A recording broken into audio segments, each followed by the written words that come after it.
चलो तो આપણે પ્રકરણ નંબર 3 દ્વિચલ સુરેખ સમીકરણ હવે આ ચેપ્ટર જે છે એનો ગુણભાર તમે જોઈ લો 6 માર્ક છે 1 માર્કનો પ્રશ્ન 2 માર્કનો પ્રશ્ન અને 3 માર્કનો પ્રશ્ન એટલે માથાજીક તો છે જ આમાં બરાબર હવે એક તો સમજો કે ચલ ચલ ચલ એટલે કે ભાઈ x ચલ એટલે કે y ચલ એટલે z ચલ એટલે a ચલ એટલે b બરાબર આપણે આગલું બીજો ચેપ્ટર શીખી ગયા કે એમાં ઓલો થાય કે x² + 2x + 1 તો આમાં બધા એક જ ચલ હતા x આમાં કેટલા ચલ હતા એક જ ધારો કે આપણે ઓલું શીખી ગયા આપણું કે a² + 2ab + b² તો આમાં a અને b એવા બે ચલ થયા કેટલા ચલ થયા બે થયા એટલે અહીંયા જો આપણે અજ્ઞાત જે સંખ્યા છે બરાબર જે અજ્ઞાત સંખ્યા x y અને z નો આપણે ઉપયોગ કરીએ છીએ અને જો તે બે જુદા જુદા મને સમીકરણમાં દેખાય એટલે એને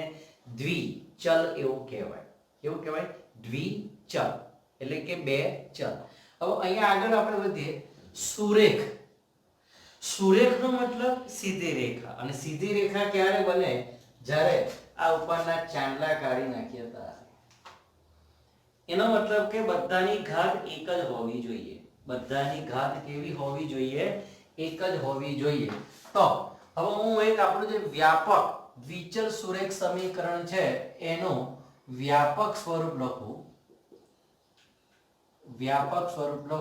તો ax + by + c = 0 તો અહીંયા મેં બે ચલનો ઉપયોગ કર્યો છે x અને y કયું x અને y તો કહે કે આ a b c કન્ફ્યુઝિંગ એટલે a b c તો આપણે આગલા ભાઈ શીખેલા જો આવું હતું કઈ કે ax² bx + c તો આ જે a b ને c જે છે ને એ બધા શું છે સહગુણક છે એ બધા શું છે કોએફિશિયન્ટ એટલે કે સહગુણક છે તો હવે જુઓ અહીંયા કન્ડિશન કે ભાઈ દ્વિચલ બનવા માટે કન્ડિશન કઈ ભાઈ એક તો આ x ને y એ છે ને એનું અસ્તિત્વ જળવાવું જોઈએ પેલો કે ભાઈ એકબીજાને ખો આપે રહ્યા તો ચાલે કે ભાઈ હું x નથી y તું રહેવો જોઈએ અને પેલો કે y જો હું ન હોઉં ને તો x રહેવો જોઈએ પણ જો બંને છૂ થઈ જાય આ બંને ચલ છૂ થઈ જાય તો મારી પાસે બચ્યો હું તંબુરો આ c અચળ સંખ્યા તો એને દ્વિચલ સમીકરણ કહેવાશે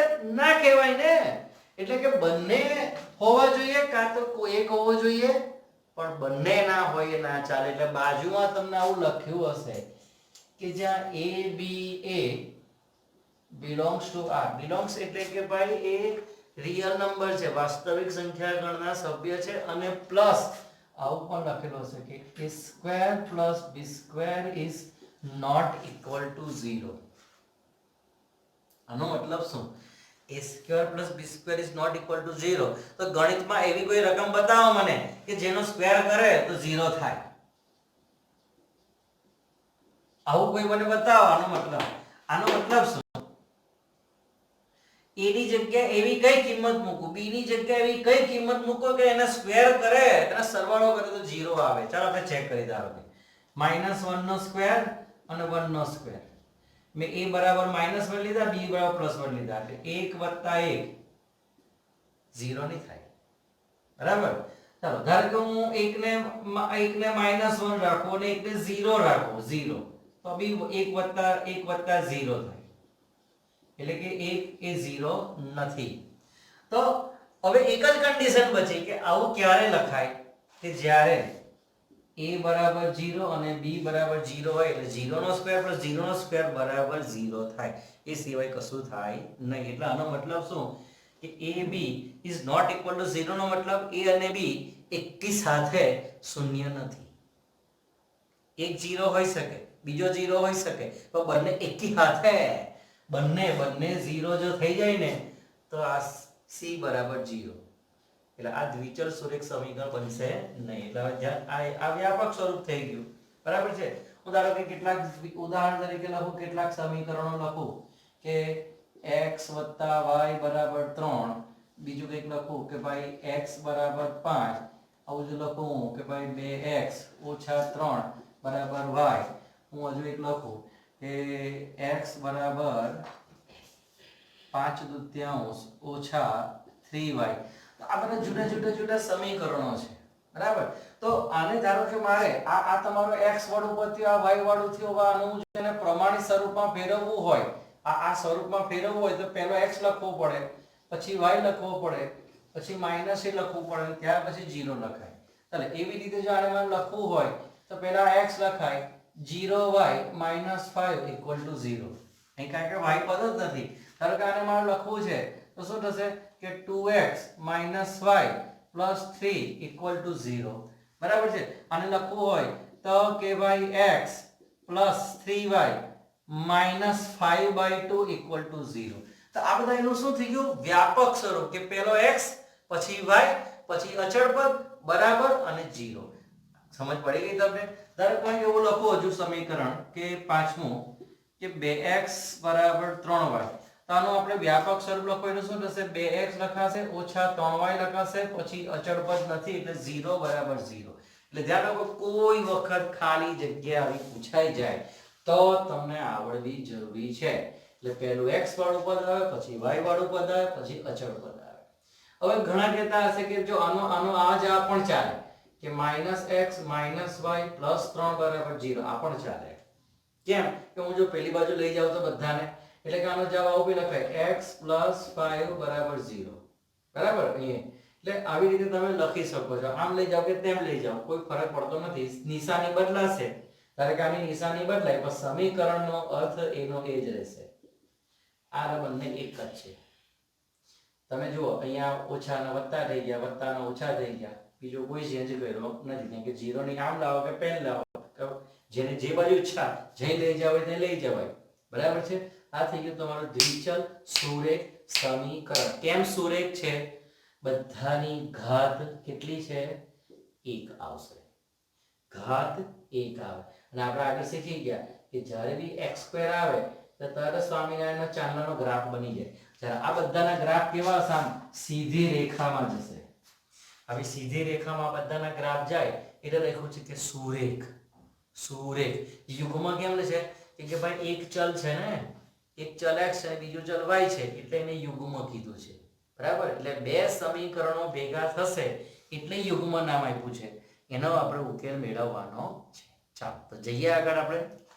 ચાલો તો આપણે હવે દ્વિચલ સુરેખ સમીકરણના રેખાઓની જોડ, એમના ગુણોત્તર ની આપણે માહિતી મેળવી લઈએ. જો આ જે કોષ્ટક છે ને એ બહુ જ ઇમ્પોર્ટન્ટ છે. એને તમે ધ્યાનથી જોશો ને એટલે ઘણા બધા પ્રશ્નોના જવાબ તમને મળી જાય. અને થોડુંક તૈયાર કરી લો વ્યવસ્થિત. બરાબર.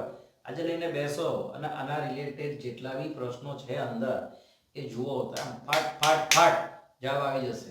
અને કંઈક પેટર્ન જોવાની કે આનો જવાબ આવો આવી શકે એના માટે સમીકરણો કેવા હોવા જોઈએ એ પણ આપણને ખ્યાલ આવી જશે. લઈએ ધીમે ધીમે આપણે. ચાલો તો મારી પાસે પહેલું એક સમીકરણ છે. જો રેખાઓની જોડ છે. જોડ એટલા માટે કે યુગ્મ છે એટલા માટે બે રેખાઓની જોડ તો હશે જ. અને રેખા જ કહીશું કારણ કે સમીકરણ હોય એટલે રેખા બનશે. x - 2y તો અહીં પદ નથી કયું c. એટલે કે આનું a1 જોજો હા, આનું a1 એટલે 1 છે, a1 એટલે 1 અને a2 એટલે 3. આવું થઈ ગયું કંઈક જુઓ કે a1x + b1y + c1 = 0. એટલે આને સરખાવો x - 2y + 0 = 0. એટલે કે આની આગળ 1 છે એટલે કે a1 = 1 છે, b1 = -2 છે અને c1 = 0 છે. એટલે ખ્યાલ આવી ગયો એનો a1 b1 અને c1. એવી રીતે હું આની વાત કરું બીજું સમીકરણ તો એને હું લખું a2x b2y + c2 ભૈયા c2 = 0. એટલે કે 3x + 4y - 20 = 0. તો હું સરખામણી કરું તો a2 એટલે 3, b2 એટલે 4 અને c2 એટલે -20. એટલે હવે એક આ ખ્યાલ આવી ગયો તમને કે ભાઈ આ જે શરૂઆતના છે બધા સહગુણકો છે. a b c છે પહેલા સમીકરણ માટે, a1 b1 c1 બીજા સમીકરણ માટે a2 b2 c2. ચાલો તો હવે પહેલો ગુણોત્તર છે અહીંયા 1/3. આપણે વ્યવસ્થિત આવી રીતે લખીએ કે ભાઈ આમાં કંઈ બીજું થવાનું નથી.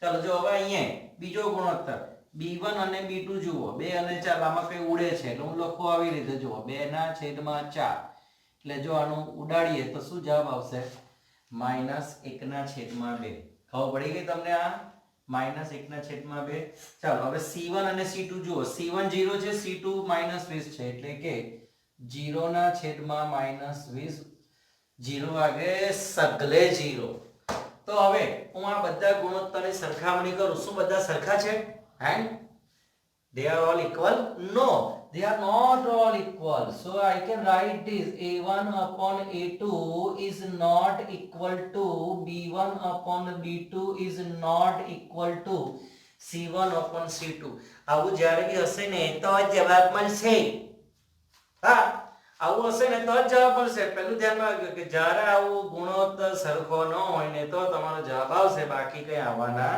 નથી ચાલો એટલે કે આની આલેખાત્મક જો સ્વરૂપની હું વાત કરું તો આ બધા આલેખ કેવા આવશે જો આનો આલેખ દોરું તો કે સપોઝ પહેલાનો આલેખ આમ જશે અને પેલો આલેખ આમ આવશે એટલે એકબીજાને છેદશે આલેખમાં રેખાઓ જે છે એ રેખાઓ એકબીજાને છેદશે એટલે કે લખું છું અહીંયા છેદતી રેખાઓ મને મળે છે બરાબર તો આનો જવાબ આવે ને આવે જ અને તે બી એક જ આવે ને આવે અને તે પણ કેવો એક જ એક માત્ર એક આનો જવાબ શું આવશે એક માત્ર એક એટલે કે માત્ર એક ઉકેલ એક જ ઉકેલ જેને બીજા શબ્દમાં કહેવાય અનન્ય ઉકેલ જ્યાં નામ યાદ રાખજો અનન્ય ઘણા અનન્ય એટલે અનંત કરે અનંત અલગ છે અનન્ય લાખો में एक બરાબર અનન્ય એટલે એક અને માત્ર એક હવે આપણે બીજા ગુણોત્તરની વાત કરીએ બીજું આપણી પાસે જોડ છે ચાલો તો બીજી જોડની હું વાત કરું અહીંયા તો ધ્યાનથી જોજો હવે તો ખ્યાલ આવી ગયો ને આ ઉપર a1 ને નીચે a2 ચલો જો ઉડે છે જોજો એટલે હું લખું કે 2/4 અને ઉડાડું તો મને મળશે 1/2 બરાબર છે હું આનો ગુણોત્તર લઉં b1 b2 3/4 એટલે અહીં જવાબ મળશે મને 1/2 ચાલો એવી રીતે -9/-18 એનો મતલબ કે મને જવાબ મળશે 1/2 હાય તો અહીં બધા ગુણોત્તર કેવા આવ્યા ઇક્વલ આવ્યા ઇક્વલ એટલે કે a1/a2 equal to b1/b2 equal to c1/c2 આવું ક્યારે થાય કે જ્યારે એકની એક જ રેખા હોય શું થશે ખબર હું ધારો કે આલેખ દોરીશ ને એક આલેખ આવો મળશે આનો કોનો ધારો કે 2x + 3y - 9 = 0 હવે જ્યારે બીજો આલેખ દોરીશ ને કોનો આનો આ રેખાનો આલેખ દોરીશ ને તે હારી એની પર જ જશે ચલી રેખા ચલી રેખા પર રેખા ચલી એની પર જ ચાલશે એટલે શું થાય કે પેલી ઝાઝા જાય ને એની ઉપર પેલી તાતા જાય એટલે કે છેડા જ કરશે બીજી એને છેટી જાય અહીં જુઓ ખાલી એક જ જગ્યાએ છેડે એટલે ઉકેલ એક આવ્યો અહીં શું થશે આ પેલી જઈ જાય ને ત્યાં એની ઉપર જશે એટલે કે આને આ રેખાઓ કેવી કહેવાશે એને અનંત ઉકેલ કહેવાય એટલે કે અહીંયા રેખાઓ કેવી કહેવાશે સંપાતી જ્યારે એકની ઉપર એક રેખા જતી હોય તો એવી રેખાને આપણે કહીશું સંપાતી રેખાઓ એટલે હું અહીં કહું કે ભાઈ આ જો મારી પાસે રેખા L છે અહીં લખું કે એની ઉપર રેખા M છે એટલે એકની ઉપર જ એક રેખા જાય છે અહીંયા આ બંને રેખા કેવી છે અલગ છે તો પછી ઉકેલની વાત કરું બૈજિક સ્વરૂપ શું અને જવાબ શું કહેવાય ઉકેલ શું કહેવાય તો કે ભાઈ અનંત શું આવશે અનંત પણ આ બહુ જવાબ આવે જબરજસ્ત અનંત ઉકેલો મળે બરાબર અને જવાબ કેવા આવશે અનંત ઉકેલ ચાલો હવે આપણે આગળ વધીએ ત્રીજો ગુણોત્તર પર જઈએ ત્રીજો ગુણોત્તર જોજો અહીં 1 છે અહીં 2 છે આનો સીધો ગુણોત્તર મને 1/2 મળશે અહીં ઉડશે કંઈક એટલે હું લખું છું કે 2/4 = 1/2 હવે આના બી ઉડે છે કંઈક જુઓ -4 -12 એટલે ઉડશે તો કેટલા આવશે 1 તૃતીયાંશ એટલે શું થયું અહીંયા પહેલા બે સરખા છે a1 a2 સરખા છે પણ C1 upon C2 સરખા નથી.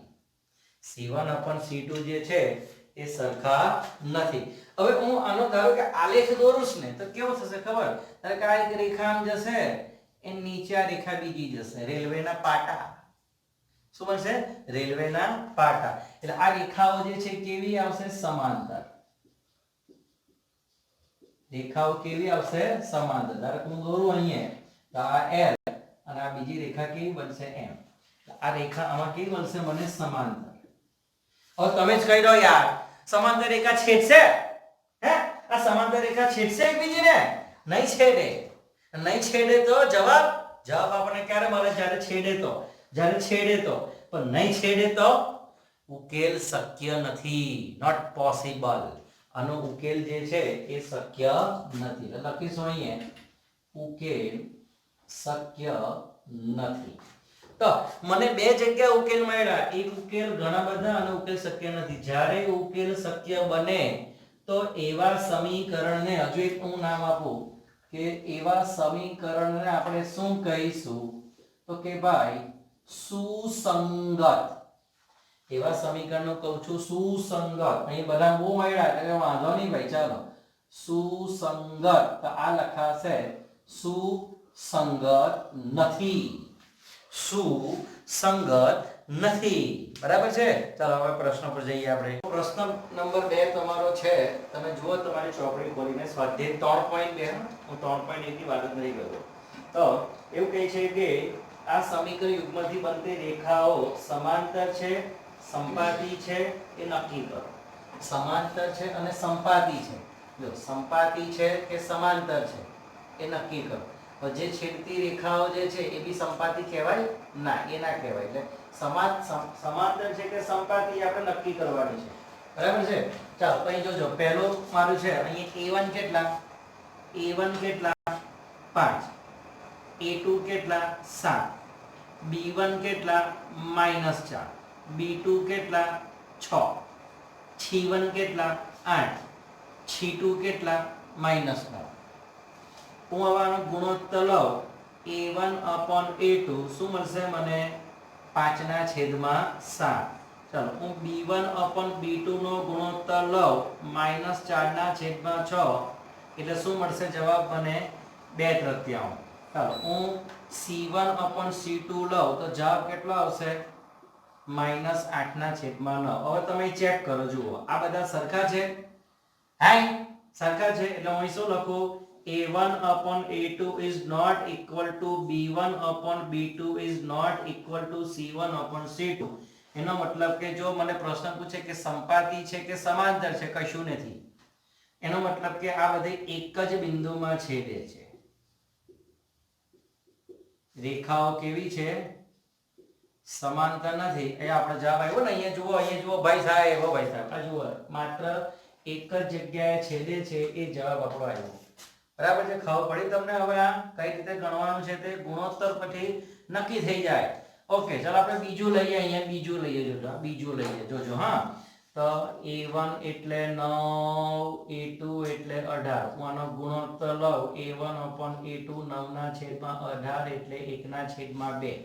ચાલો એવી જ રીતે જોજો B1 upon B2 લઉં તો 3/6 એટલે કે 1/2. આપણે નીચે લઈએ એટલે થોડુંક જગ્યા બચે મને, એટલે કે જવાબ આવ્યો 1/2. ચાલો હવે હું C1 upon C2 લઉં તો 12/24 એટલે 1/2. સગલે કે સગલે એક સરખે. એટલે કે A1 upon A2 is equal to B1 upon B2 is equal to C1 upon C2. all are equal. વચ્ચે વાળું સંપાતી રેખા. આનો જવાબ શું છે? સંપાતી રેખા. અને ઉકેલ પૂછે તો કેટલા? અનંત ઉકેલ. પૂછે કે આ સુસંગત છે? હા સુસંગત છે. આ સુસંગત છે? હા સુસંગત છે. આ કોષ્ટક જ તમને ઘણું બધું કહી જાય છે. આને તૈયાર કરો ખાસ. ચાલો આપણે ત્રીજું લઈએ. તો A1 બરાબર 6, A2 બરાબર 2. A1 upon A2 કરે તો 6/2 એટલે કે 3. જોજો હવે b1 એટલે -3, b2 એટલે -1, b1 upon b2 કરું અગર मैं अगर कहूं तो કેટલા આવ્યા 3 ચાલો હવે छी1 ला छी लागी गई 10 का छेद में 9 क्या हुआ ये दोनों इक्वल है ये नहीं है यानी कि ऐसा हुआ देखो a1 upon a2 is equal to b1 upon b2 પણ c1 upon c2 સરખું નથી એટલે આ બેડ બેઠો એનો મતલબ કે રેખાઓ કેવી છે સમાંતર બરાબર રેખાઓ કેવી છે સમાંતર ઉકેલ શક્ય નથી સુસંગત બી નથી સુસંગત પણ નથી હવે તમે એક તો તમે આવી જ્યારે પેટર્ન આવે ને તો મેં તમને કીધું કે એક સમીકરણ જોઈને જ છે ને ક્લિક થઈ જાય શું ક્લિક થઈ જાય જો એક તો હું તમને સમાંતર રેખાઓનું કહી દઉં આઈડિયા છાનામાના કોઈને કહેતા નહીં હા જોજો હા અહીંયા આ જે સમીકરણ ખરું ને